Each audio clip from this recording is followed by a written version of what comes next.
ओम नमः चंडिकाय। तीसरा अध्याय। सेनापति सहित महिषासुर का वध। जगदम्बा के श्री अंगों की कांति उदय काल के सहस्त्रों सूर्यों के समान है। वे लाल रंग की रेशमी साड़ी पहने हुए हैं। उनके गले में मुंडमाला शोभा पा रही है।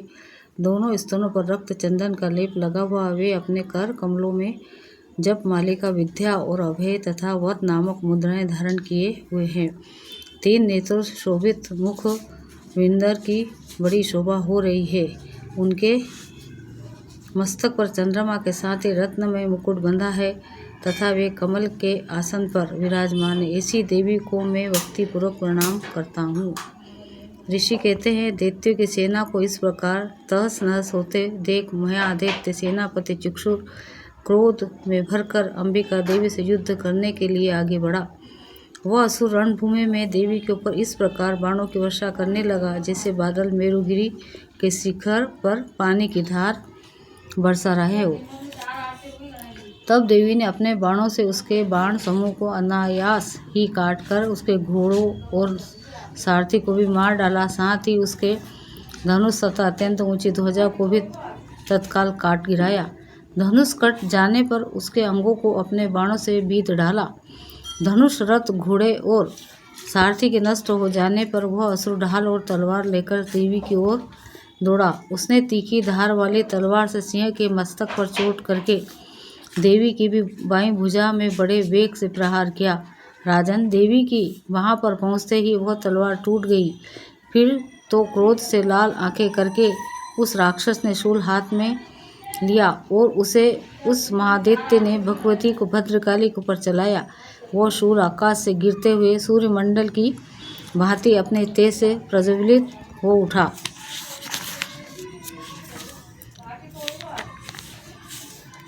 उस शूल को अपनी ओर आते देख देवी ने शूल का प्रहार किया। उससे राक्षस के शूल के सैकड़ों टुकड़े हो गए। साथ ही महादैत्य चक्षुर की भी धज्जियां उड़ गई। वो प्राणों से हाथ धो बैठा।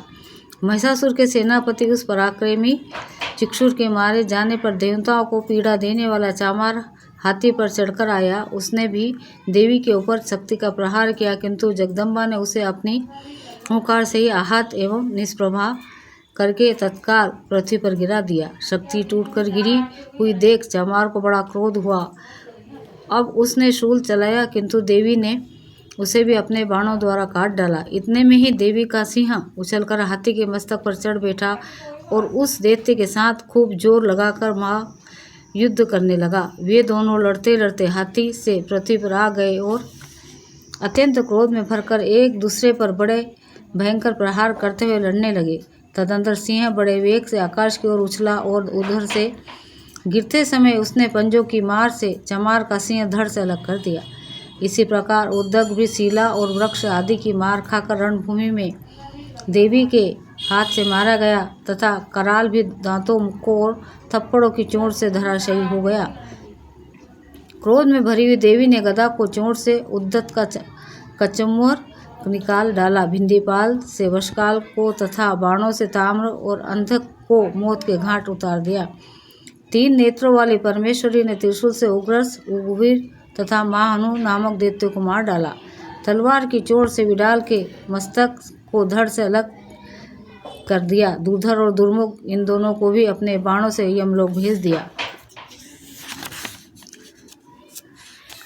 इस प्रकार अपनी सेना का संहार होता देख महिषासुर ने भैंसे का रूप धारण करके देवी के गणों को त्रास देना आरंभ किया। किन्हीं को थूथुन से मारकर, किन्हीं के ऊपर खूरों का प्रहार करके, किन्हीं को पूंछ से चोट पहुंचाकर, कुछ को सींगों के विदीर्ण करके, कुछ गणों को वेग से, किन्हीं को सिंहनाद से, कुछ को चक्कर देकर और कितनों को निश्वास वायु के झोंके से धराशायी कर दिया। इस प्रकार गणों को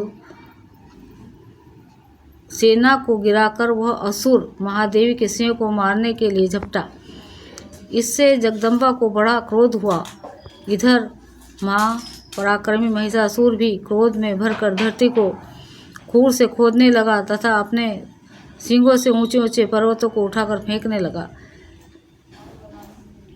गरजने लगा। उसके वेग से चक्कर देने के कारण पृथ्वी शुद्ध होकर फटने लगी। उसकी पूंछ से टकराकर समुद्र सब ओर से धरती को डुबाने लगा। हिलते हुए सिंगों के आघात से विदीर्ण होकर बादलों के टुकड़े टुकड़े हो गए। उसके श्वास के प्रचंड वायु के वेग से उड़े हुए सैकड़ों पर्वत आकाश से गिरते लगने लगे। इस प्रकार क्रोध में भरे हुए उस महादैत्य को अपनी ओर आते देख चंडिका ने उसका वध करने के लिए महान क्रोध किया। उन्होंने 5 फेंककर उस महान असुर को बांध लिया। उस महासंग्राम में बंध जाने पर उसने भैंसे का रूप त्याग दिया और तत्काल सिंह के रूप में वह प्रकट हो गया। उस अवस्था में जगदम्बा जो ही उसका मस्तक काटने के लिए उद्यत हुई तो ही वह खड्गधारी पुरुष के रूप में दिखाई देने लगा। तब देवी ने तुरंत ही बाणों की वर्षा करके ढाल और तलवार के साथ ही उस पुरुष को भी बांध डाला। इतने में ही वह महान गजराज के रूप में परिणित हो गया तथा अपनी सूंड से देवी के विशाल सिंह को खींचने लगा और गरजने लगा। खींचते समय देवी ने तलवार से उसकी सूंड काट डाली। तब उस महादैत्य ने पुनः भैंसे का शरीर धारण कर लिया और पहले की ही भांति चराचर प्राणियों सहित तीनों लोगों को व्याकुल करने लगा। तब क्रोध में भरी हुई जगत माता चंडिका बारों बार उत्तम मधु का पान करने और लाल आंखें करके हंसने लगी। उधर वह बल और पराक्रम के मत से उन्माद हुआ राक्षस गरजने लगा और अपने सिंगों से चंडी के ऊपर पर्वतों को फेंकने लगा। उस समय देवी अपने बाणों के समूह से उसके फेंके हुए पर्वतों को चूर्ण करती हुई बोली। बोलते समय उनका मुख मधु के मत से लाल हो रहा था और वाणी लड़खड़ा रही थी। देवी ने कहा, ओ मूढ़, मैं जब तक मधु पीती हूँ तब तक तू क्षण भर के लिए खूब गरज ले। मेरे हाथ से यहीं तेरी मृत्यु हो जाने पर अब शीघ्र ही देवता भी गर्जना करेंगे। ऋषि कहते हैं, यो कहकर देवी उछली और उस महादैत्य के ऊपर चढ़ गई। फिर अपने पैरों से उसे दबाकर उन्होंने शूल के उसके कंठ में आघात किया। उनके पैरों से दबा होने पर भी महिषासुर अपने मुख से दूसरे रूप से बाहर होने लगा। अभी आधे शरीर से ही वह बाहर निकलने पाया था कि देवी ने अपने प्रभाव से उसे रोक दिया। आधा निकला होने पर भी वह महादैत्य देवी से युद्ध करने लगा। तब देवी ने बहुत बड़ी तलवार से उसका मस्तक काट गिराया। फिर तो हाहाकार करती हुई दैत्यों की सारी सेना भाग गई तथा संपूर्ण देवता अत्यंत प्रसन्न हो गए।